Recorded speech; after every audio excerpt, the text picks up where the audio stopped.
안녕하세요 여러분, 달 것을 리뷰하는 남자 펑입니다. 2026년 전기륜차 보조금에 대해서 알아보는 시간 가져보도록 하겠습니다. 오늘 영상의 목적은 말 그대로 보조금을 계산하는 방법에 대한 대략적인 이해를 돕는 시간이고요. 사실 요즘에는 이 보조금에 대한 계산을 굳이 안 해도 되긴 합니다. 어차피 업체가 파는 금액이 이 보조금을 기준으로 하는 게 아니라 본인들이 받을 금액을 산정해 놓고 보조금에 대해서 맞춰가는 그런 느낌이기 때문에 제품을 구매하실 때 어차피 여러분들이 내야 될 금액은 사실 크게 차이가 없어요. 근데 그럼에도 내가 어쨌든 이 바이크를 구매하는데 이 바이크의 보조금이 왜 이만큼 나왔고 대체 그 기준이 무언가에 대해서는 알고 싶고 궁금하잖아요. 그래서 그걸 해소하기 위한 영상 정도로 이해를 해주시면 좋을 것 같습니다. 사실 길게 얘기할 게 없거든요. 빠르게 얘기하고 빠르게 끝내보도록 하겠습니다. 바로 시작하겠습니다.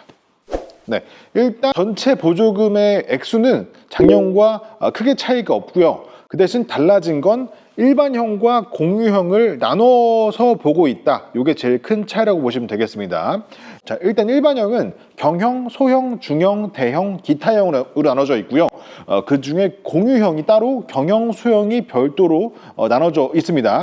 여기서 경형은 가장 낮은 등급 4kW 이하급을 얘기하고요. 소형은 4에서 11kW급, 중형이 11에서 15kW급, 대형이 15kW급 이상으로 보시면 되고, 기타형이 좀 이제 특이한 것들, 뭐 세 발이라든지 뭐 앞에 발이가 2개, 뒤에 하나, 뭐 또는 뒤에 2개, 앞에 하나, 이런 것들이 보통 기타형으로 들어간다고 보시면 됩니다. 뭐 짐차 이런 거 기타형으로 들어간다고 보시면 돼요. 자, 경형은 최대 140, 소형이 최대 230, 중형이 270, 대형이 300이고요. 기타형이 270으로 되어 있습니다. 기타형이 이 이유는 모르겠는데 항상 굉장히 높게 측정이 되어 있고, 올해는 특수하게 이 기타형을 운송용, 뭔가 짐을 나르는 용도 이런 걸로 활용을 한다라고 신고를 하면 10%를 더 줍니다. 그래서 총 300만 원까지 받을 수가 있게 되어 있는데, 이게 모든 기타형에 다 되는 건 아니고요.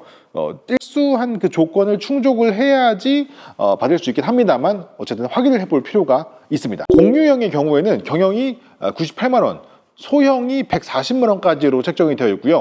공유형에서 보조금이 더 적은 이유는 단순합니다. 실제로 우리가 공유형을 살 때는 배터리를 사용자가 구매하는 구조가 아닙니다. 공유형은 배터리를 그 회사가 그냥 소유하고 소비자가 그 회사로부터 요금제로 구매해서 배터리를 빌려 쓰는 형태예요. 그러다 보니까 처음 구매할 때 당연하게도 배터리를 뺀 금액으로 소비자 금액을 책정해라. 그러니까 결국 총 너희가 소비자한테 받아야 될 초기 금액이 더 적지 않냐. 그러니까 보조금도 그에 비례해서 조금 주겠다라고 이해하시면 돼요. 이 기조는 이미 이전부터 지속이 되어 왔고요. 근데 26년에는 아예 처음부터 그냥 나눠서 보겠다, 이 정도로 보시면 돼요. 원래 있었던 정책입니다. 여기 특이한 건 올해 추가된 3가지 요소가 있습니다. 혁신 무슨 보조금하고 시설 투자 보조금, 연구 개발 투자 보조금, 이런 게 신설됐는데, 이게 뭐냐면 쉽게 말해서 조금 더 이 전기륜차에 대해서 뭔가를 개발하고 관련 시설을 확충하고 투자하고 이런 내역이 있으면 보조금을 더 주겠다는 얘기인데, 이게 비중이 굉장히 큽니다. 일반적으로 보조금 계산할 때 아까 앞에서 말씀드린 기본적인 보조금이 있죠. 거기에 대해서 그 금액을 연비, 주행 가능 거리, 등판력이란 요소를 가지고 계산해서 감액해서 산정합니다. 예를 들어서 경영으로 따지면 최대 금액이 140이잖아요. 그럼 거기에서 연비, 주행 가능 거리, 등판력을 수식에 따라 계산해서 감액을 합니다. 그래서 총 나온 금액이 있죠. 그 금액이 보조금으로 산정이 되는데, 근데 만약 그 회사가 혁신 기술 개발을 하고 있다든지 시설 투자를 하고 있다든지 아무튼 그 3가지에 해당되는 그게 있고, 그게 환경부로부터 인정이 된다라고 하면 그 감액된 보조금에서 부족한 부분을 채워주겠다라는 겁니다. 자, 이해를 돕기 위해서 지금 가상의 모델을 한번 만들어 봤는데요. 가격 300만 원, 주행 거리는 상온 70, 저온 60, 그리고 연비랑 등판력은 기준에 안 된다고 보고 VCU가 탑재되지 않은 제품이 있다고 가정을 해보고 한번 계산을 해보도록 하겠습니다. 네, 가장 먼저 가중 주행 거리를 구해야 되는데요. 조건은 다음과 같습니다. 그래서 이런 식으로 계산을 하면 이거는 67.5km라는 결과가 나오는 걸 볼 수가 있고요. 이렇게 나온 결과를 가지고 주행 보조금, 연비 보조금, 등판 보조금에 대해서 계산을 하게 됩니다. 아까 말씀드렸지만 연비랑 등판력은 좀 기준 미달로 된다고 보고 계산을 하고 있는 겁니다. 지금 보시면 사실 이 공식 자체가 굉장히 복잡해요. 그래서 저도 지금 이게 하면서 이게 맞나? 좀 헷갈리긴 하는데 아마도 맞을 겁니다. 그래서 지금 보시면서 참고 정도 하시면 될 것 같아요. '이런 식이구나. 이런 식으로 작성이 되는구나.' 정도로 일단 보시면서 넘어가시면 되겠습니다. 자, 이렇게 해서 나온 계산에다가 마지막으로 VCU 탑재 여부를 가리게 되는데요. 만약에 없으면 여기에 곱하기 0.85 하게 됩니다. 있으면 그냥 1.0으로 계산하는 거고요. 없으면 빠지는 겁니다. 지금 예시에서는 없다고 치고 계산한 거고요. 그렇게 했을 때 요 금액이 나온 거예요. 155만 4천 원이 나온 건데 원래 예전 같았으면 이게 그냥 끝이거든요. 근데 올해부터는 여기에 제조사 인프라 관련 보조금이 더 추가가 된 거죠. 그래서 지금 소형이니까 최대 230만 원까지 받을 수 있으니까 지금 꽤 비잖아요. 그 부분만큼 만약에 제조사 인프라 보조금 받을 수 있다라고 하면 그 부분을 채울 수가 있는 겁니다. 여기에 대해서 이제 추가로 보도록 하겠습니다. 자, 먼저 혁신 기술 보조금이 있습니다. 여기서 중요한 게 고속 충전에 대한 기준이 하나 있어요. 요게 30만 원짜리가 하나 있고, 그리고 시설 투자 지원금이라고 해서 그 무슨 챔버가 있으면 뭐 돈을 더 주는 그런 게 있습니다. 이게 60만 원짜리가 하나 있고, 마지막으로 연구 개발 지원금이 있습니다. 그래서 이게 연구 개발을 얼마나 많이 했냐, 정부 지원 사업을 얼마나 많이 참여를 했냐, 요거에 이제 30만 원 추가가 있어서 만약에 다 해당되면 120만 원 추가가 있는 거예요. 자, 요렇게 해서 아까 앞에 있던 금액 155만 4천 원에 만약에 이걸 다 받는다, 이 제조사 인프라 지원금 다 받는다라고 하면은 합쳐서 275만 원이 되니까 최대 230만 원을 뛰어넘죠. 그리고 이제 나머지 넘어가는 부분은 이제 지원받을 수가 없으니까 요런 식으로 계산이 나온다고 보시면 되겠습니다. 그렇게 되면 만약에 내가 요걸 산다라고 했을 때 실제로 그 부담해야 될 금액은 요 정도가 나오겠죠. 요렇게 보시면 되고, 이건 뭐 공유형도 계산하는 방법은 똑같기 때문에 요거 참고해서 '요런 식으로 계산이 나오는구나.' 정도로 보시면 되겠습니다. 사실 이게 지금 보조금 산정이 너무 복잡해서 결국 일반 사람들이 이걸 납득할 수 있는, 사람들이 상식적으로 생각할 수 있는 계산법인지는 잘 모르겠는데 어쨌든 그분들이 지금 생각하고 있는 방향성이 있나 봐요. 그래서 거기에 맞춰진 이 계산 방법입니다. 그래서 우리는 그냥 '그렇구나. 저분들이 생각하시는 게 대단한 그런 그림이구나 라는 것만 그냥 이해를 하고, 결과적으로 이것들을 다 통합해서 내가 받을 금액이 얼마구나 정도로 이해하시면 됩니다. 이렇게 보시면 되고, 마지막으로 이전과 동일하게 소상공인, 취약계층, 농업인 이런 특수한 조건에 대해서는 이전과 마찬가지로 대략 10% 정도의 보조금을 더 줍니다. 이게 조건이 조금씩 달라서 이거는 직접 보셔야 돼요. 자, 여기까지 보시면 대략 이해가 되신 겁니다. 내가 사는 바이크가 가격이 원래 요거고 보조금이 요건데, 그래서 내가 요거 금액 빼기 보조금 해서 내가 낼 금액이 얼마구나, 근데 요 보조금이 산정된 이유가 대략 이런 이유구나 정도로 이해하시면 되는 걸로 보시면 됩니다. 보조금 자체에 대한 내용은 이 정도고요. 우리가 참고해서 더 추가적으로 볼만한 건 이 환경부의 방향성입니다. 이제 좀 명확해진 것 같아요. 일단 환경부가 지금 원하는 방향성은 크게 두 가지인 것 같아요.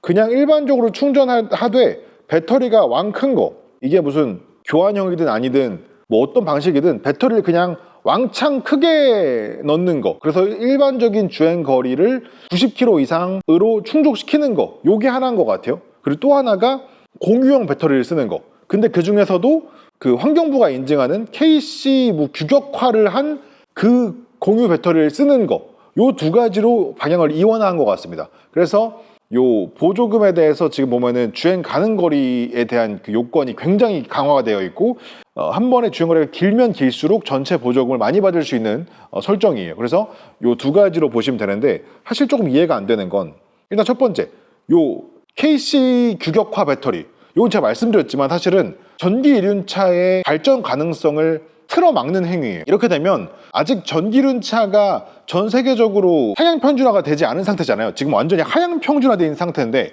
이 상태에서 우리나라만 표준화를 하겠다, 나는 이 조건이 아니면은 전기륜차에 보조금을 주지 않겠다라고 선언을 해버리면 사실상 모든 전기륜차가 여기에 맞춰서 갈 수밖에 없잖아요. 그러니까 기술 발전을 할 수가 없는 거예요. 기술 발전을 이 기준에 맞추겠다는 거거든요. 그럼 이게 엄청 상향 평준화된 기준이어야 되는데 그렇게 갈 수는 없어요. 왜냐면은 우리 모두가 다 페라리를 타진 않잖아요. 일반 사람들은 대부분 다 소나타, 아반떼를 타고, 근데 우리가 기술 발전을 하려면 누구는 소나타 타고, 누구는 페라리 타고, 누구는 람보르기니 타고, 누구는 경차를 타고, 시장이 세분화되고 전체적으로 파이가 커지면서 발전을 해야 기술 발전이 되는데, 지금은 사실 이 전기륜차가 기술 발전이 전혀 되지 않은 상태인데 표준화를 먼저 하겠다는 건 사실은 그냥 기술 발전하지 말란 소리거든요. 그래서 사실 많이 안타까워요. 뭐 우리나라에 원래 이륜차 시장이 아예 없지만, 너무 잘 알지만 이렇게 시작하기도 전에 싹을 그냥 자르고 시작하는 게 맞나?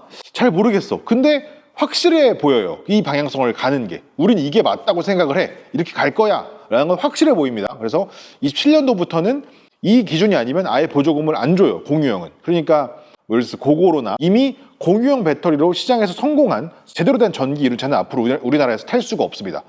포기하시면 돼요. 앞으로 들어올 가설은 없을 것 같아요. 그렇게 보시면 되고, 또 한 가지가 이 그냥 배터리만 큰 주행거리가 긴 전기 오토바이만 응원하겠다, 요거거든요. 사실 요것도 아쉬운 부분이 많아요. 배터리가 크다고 해서, 주행거리가 길다고 해서 그게 정말 좋은 이륜차냐? 사실 이건 아니거든요. 기본적으로 우리나라에서 전기이륜차가 지금 활성화되지 못하고 있는 가장 큰 이유는 기본적인 퀄리티의 부족이라고 저는 생각을 합니다. 제대로 만들어진 전기이륜차가 없는데 너 왜 안 타? 라고 계속 질문하는 거예요. 혼다, 스즈키, 야마하 같은 지금 그런 고퀄리티의 이륜차가 없는데 지금 우리나라에 그냥 아예 이름도 들어본 적 없는 것들만 이렇게 막 산재해 있는데, 이미 엔진 이륜차에는 우리가 흔히 아는 혼다, 야마하, 스즈키 이런 브랜드가 있어. 선택지가 있어. 근데 전기는 그 선택지가 아니야. 다 처음 들어보는, 게다가 실제로 보면 정말 조악한 제품들이 산재해 있어. 이 선택지를 두고 국민들한테 왜 너 이거 안 타? 왜 자꾸 이것만 타? 라고 물어보고 있는 그런 상황이거든요. 그러니까 본인들도 정답을 알 텐데 모르는 척 하고 있는 거야, 이건. 근데 지금 어쨌든 환경부는 전기이륜차 안 타는 이유가 주행거리가 짧아서 그런 거지? 라고 자꾸 자기들의 생각이 맞다고 지금 계속 우기고 있는 거예요. 근데 어쨌든 방향성은 정해졌어요. 주행거리 긴 거, 그리고 규격화한, 말도 안 되지만 이미 표준화해버린 그 배터리를 공유하는 차, 요 두 가지로 이원화해서 보조금 주겠다는 소리예요. 앞으로는 여기서만 선택해라 라는 소리고, 뭐 힘없는 국민들이야 뭐 어떻게 하겠어요. 따라가는 수밖에 없겠죠. 그래서 정말 안타깝지만 방향성은 정해진 것 같습니다. 올해도 제가 계속 전기이륜차를 비교해보긴 할 겁니다. 그래서 제 기준에서 탈만한 애가 있다라고 하면 한 번씩 소개는 해드릴 건데 잘 모르겠어요.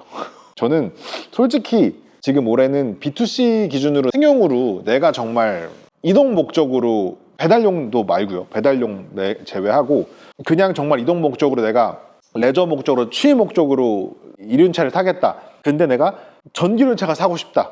그래서 나는 엔진이륜차 말고 전기이륜차를 살 거야 라고 했을 때 구매할 만한 제품은 솔직히 제가 봤을 때는 단 한 대도 없는 것 같아요. 그래서 말씀드릴 게 없을 것 같고, 배달용으로는 어쨌든 지금 존재하는 제품이 몇 가지 있으니까 제가 이것들은 시간 될 때 한 번씩 더 소개해드리는 시간을 가지도록 하고요. 일단 보조금에 대한 내용은 여기까지 하고 오늘 영상 마치도록 하겠습니다. 모르겠어요. 정말 재미가 없어요, 진짜로.